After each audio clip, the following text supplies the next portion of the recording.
बहन जी को क्यों नहीं आने देते और बहन जी को क्यों आना जरूरी है, बात इस पर होनी चाहिए।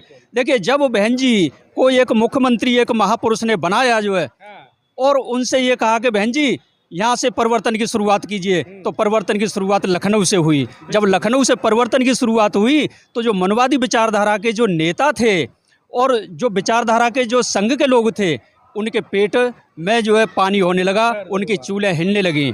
उसके बाद में परिवर्तन चौक रखा गया, बहुजन महापुरुषों के नाम पर योजनाएं, बहुजन महापुरुषों के नाम पर विश्वविद्यालय, बहुजन महापुरुषों के नाम पर कॉलेज, यूनिवर्सिटीज़ और बहुजन महापुरुषों के नाम पर तमाम दुनिया के जो 100 फीट गड़े हुए रखे थे जो नीचे, उनको उछाल करके बहन जी ने किया। ये बहुजन का मतलब ये नहीं है कि किसी चमार से हो, बहुजन का मतलब किसी धोबी से नहीं है, बहुजन का मतलब किसी गडरिया से नहीं है, बहुजन का मतलब किसी कुम्हार गडरिया तेरी तमोली नाई धानो काची माली से नहीं है। बहुजन का मतलब ये है कि जो मनवादी विचारधारा है उसके जो विपरीत जो काम करेगा, जो सच्चाई के लिए काम करेगा, वही बहुजन है जो है। इसीलिए आपके चैनल के माध्यम से मैं तो यही कहना चाहूँगा कि ये बहन जी को सभी मिलजुल करके लाएं, क्योंकि बहन जी ही इस सत्ता का परिवर्तन कर सकती हैं, सामाजिक परिवर्तन कर सकती हैं, शैक्षिक परिवर्तन कर सकती हैं और आपका आर्थिक परिवर्तन कर सकती हैं। इसलिए बहन जी का आना जरूरी है। और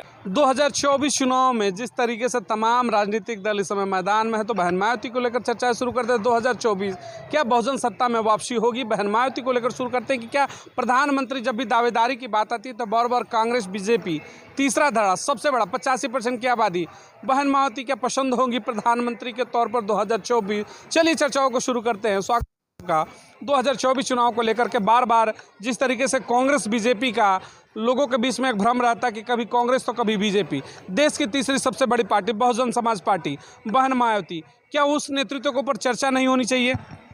सबसे पहले आपके चैनल को साधुवाद, जय भीम, नमो बुद्धाय। मैं मुकेश गौतम गाजियाबाद से। देखिए, अगर हम कांग्रेस और बीजेपी की अगर बात करें तो ये पार्टीगत मामला हुआ। इसमें मैं देखता हूँ, आप भी देखते होंगे, धरातल पर समाज में देखते होंगे, जगह जगह पर आप जाते हैं कि कांग्रेस और बीजेपी के एक दूसरे राजनीतिक स्तर से टकराव में आ जाते हैं दोनों। लेकिन जब आप उस जगह बीएसपी की बात करने लग जाते हैं तो दोनों एक हो जाते हैं। इससे ये साबित होता है कि वो दोनों की विचारधारा एक है। इसीलिए अगर वो लोग गांधी और सावरकर की बात करते हैं, वहाँ अगर हम जैसे और आप जैसे अगर बाबा साहब की बात करने लग जाए तो दोनों एक हो जाते हैं। अम्बेडकर के फूले की बात करेंगे तो दिक्कत हो। बिल्कुल। अगर आप जो है बाबू जगदेव प्रसाद कुशवाहा, कर्पूरी ठाकुर नाई और जो है महामना क्या नाम है ज्योतिराव फुले और तमाम ऐसे बहुजन महापुरुष हैं, उनकी अगर बात करने लग जाएंगे तो वो जो है तुरंत दोनों एक हो जाते हैं। इससे ये साबित होता है कि उनकी विचारधारा एक है, राजनीतिक उनके मतांतर अनेक हो सकते हैं। अब बात आती है कि मैं सभी से बहुजन समाज जो बना है वो 85% नहीं 90% के लगभग बना है कि ये बाबू जगदेव प्रसाद जी ने भी आवाज़ उठा दी थी जो, इसलिए 90% भी हमें बोलना ज़रूरी है। और इसमें जो है हम सभी को एक साथ मिल कर के काम करना होगा। मैं ओबीसी समाज से एक निवेदन करना चाहूँगा आपके चैनल से कि जो भी इस वीडियो को, इस चैनल को अगर कोई देखे तो मेरा अनुरोध है कि वो ये न समझे कि मैं ऊंचा हूं। ये ऊंचे नीचे की भावना त्यागनी पड़ेगी। मैं एक सच्चाई बता रहा हूं कि पहले एक बहुजन समाज में सिर्फ और सिर्फ एक जातीय संघर्ष करती थी, जिसको जो है हमारे ओबीसी ने उसका गिरबान पकड़ने का काम किया। सच्चाई ये है कि मैं इसको जो है नेगेटिव नहीं ले रहा। जो आज जो बीजेपी सरकार कर रही है ये कहीं तक ये पॉजिटिव वे में भी है, ये सकारात्मक रूप में सही है। सकारात्मक रूप में इसलिए सही है कि बाबा साहब ने भी कहा था कि गुलाम को गुलामी का एहसास करा दो, गुलाम अपनी बेड़ियाँ खुद भी तोड़ देगा। यही महात्मा ज्योतिराव फुले ने भी कहा जो है। तो कहने का मतलब यह है कि ये सरकार आज गुलामों को एहसास दिला रही है और गुलाम आज कहने का मतलब यह है कि संसद के बाहर अपना धरना प्रदर्शन कर रहे हैं, उनको गुलामी का एहसास हो रहा है। तो इसमें हमें जो पॉजिटिव वे में उनको जो है मोदी जी को भी हमें नमस्कार करना चाहिए। यहाँ तक तो गुलामों को गुलामी का एहसास दिला दिए, इसलिए मोदी जी को धन्यवाद है। इसीलिए अब बहन जी को क्यों नहीं आने देते और बहन जी को क्यों आना जरूरी है, बात इस पर होनी चाहिए। देखिए, जब बहन जी को एक मुख्यमंत्री एक महापुरुष ने बनाया जो है और उनसे ये कहा कि बहन जी यहाँ से परिवर्तन की शुरुआत कीजिए, तो परिवर्तन की शुरुआत लखनऊ से हुई। जब लखनऊ से परिवर्तन की शुरुआत हुई तो जो मनवादी विचारधारा के जो नेता थे और जो विचारधारा के जो संघ के लोग थे, उनके पेट में जो है पानी होने लगा, उनकी चूल्हे हिलने लगी। उसके बाद में परिवर्तन चौक रखा गया। बहुजन महापुरुषों के नाम पर योजनाएं, बहुजन महापुरुषों के नाम पर विश्वविद्यालय, बहुजन महापुरुषों के नाम पर कॉलेज, यूनिवर्सिटीज़ और बहुजन महापुरुषों के नाम पर तमाम दुनिया के जो 100 फीट गड़े हुए रखे थे जो नीचे, उनको उछाल करके बहन जी ने किया। ये बहुजन का मतलब ये नहीं है कि किसी चमार से हो, बहुजन का मतलब किसी धोबी से नहीं है, बहुजन का मतलब किसी गडरिया से नहीं है, बहुजन का मतलब किसी कुम्हार गडरिया तेरी तमोली नाई धानु काची माली से नहीं है। बहुजन का मतलब यह है कि जो मनवादी विचारधारा है उसके जो विपरीत जो काम करेगा, जो सच्चाई के लिए काम करेगा, वही बहुजन है जो है। इसीलिए आपके चैनल के माध्यम से मैं तो यही कहना चाहूँगा कि ये बहन जी को सभी मिलजुल करके लाएं, क्योंकि बहन जी ही इस सत्ता का परिवर्तन कर सकती हैं, सामाजिक परिवर्तन कर सकती हैं, शैक्षिक परिवर्तन कर सकती हैं और आपका आर्थिक परिवर्तन कर सकती हैं। इसलिए बहन जी का आना जरूरी है। और आपके चैनल के माध्यम से मैं और एक बात और कहना चाहूँगा बहन जी के लिए कि वो लोग 20% वोट को छोड़ करके 80% में सेंध लगाने की कोशिश कर रहे हैं, जिसमें से वो 40, 45, 50% वोट ले जाते हैं।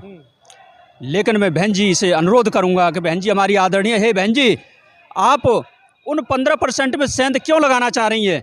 हम धरातल पर देखते हैं, हम वोटर हैं, हम गलियों में रहते हैं, हम मजदूरी भी करते हैं और उसके बावजूद हमें देखने को मिलता है कि वो हमें आधा % भी वोट नहीं देता जो है।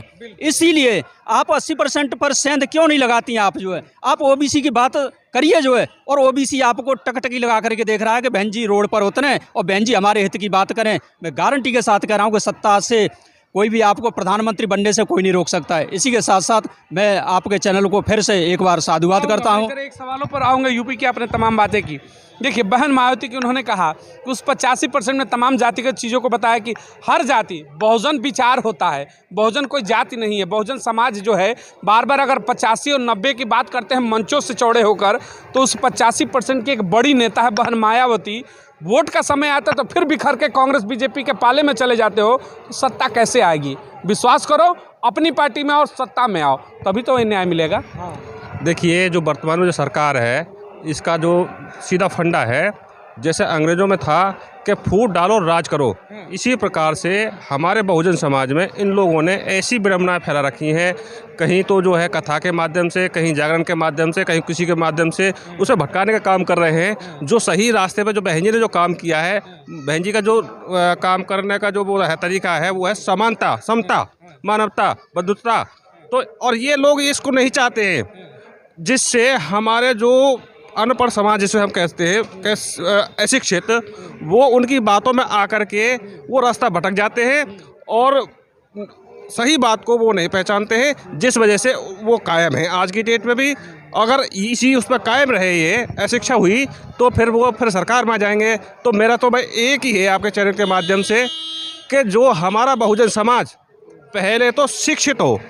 शिक्षित होना पढ़ना लिखना नहीं है, शिक्षा का मतलब है कि जो दूसरा क्या बात कह रहा है उस बात को अर्थ समझे और वो कहाँ ले जाना चाह रहा है उस बात को समझे। अगर हम उस बात को समझ गए तो बहन जी को आने से 2024 में कोई नहीं रोक सकता। कि इस समाज को किस तरीके से बरगलाया जाता है, बहन मायावती मान्यवर कांसीराम की हम बात करते हैं। देन है कि आज बहुजन समाज की जो नीली क्रांति है सड़कों पर दिखती है, गलियों में दिखती है, उस समाज को ऐसा तोड़ा गया। उन्होंने हुकूमत तो दिला दी, आज बहन मायावती के ऊपर ही आरोप लगाने को तैयार हो जाते चंद लोग इसी समाज से निकल करके। उनको क्या जवाब देंगे? दिक्कत क्या है कि सबसे बड़ी बात ये है कि हमारे पास में जो एक कहते हैं फाउंडेशन नहीं है अपनी बात रखने का। उनके पास में जो इलेक्ट्रॉनिक मीडिया है वो उससे उसका दुरुपयोग करके झूठी बातों को जो है वो प्रचार प्रसार करते हैं। और जो हमारा जो बहुजन समाज है, जिसे मैं कहता हूँ अशिक्षित, भ्रमित, इसी वजह से भ्रमित होकर के और वो उनके चुंगल में आ जाता है, जिस वजह से हमें हर चौराहे पे तिराहे पे हमें मार खानी पड़ती है। तो मैं उन्हीं बहुजन समाज से मैं कहना चाहता हूँ कि वास्तविकता में आइए, पहचानिए, जानो, पहचानो और कहते हैं जैसे इस्तेमाल करो फिर विश्वास करो, विश्वास करो तो कमाल तो किया 2007 से 12 की सत्ता, सुशासन, सर्वजन हिताय, सर्वजन सुखाय करके दिखाया। आज जिस आवास की बात मोदी जी सीना ठोकर करते हैं, महामाया आवास दिया, मेडिकल की बात करते हैं 108 दिया, तमाम सुविधाएं दी, देकर दिखाया है, इस्तेमाल कर चुके, बस विश्वास नहीं कर रहे हो, इसी की कमी है 85 के अंदर। दिक्कत क्या है कि वो उसको सहन नहीं कर पा रहे हैं, क्योंकि हमारे समाज में सबसे बड़ी दिक्कत क्या है, बहुजन समाज में जो करता है वो बहन जी का जो काम है करने का, वो कर्म पे है, वो करके दिखाती हैं।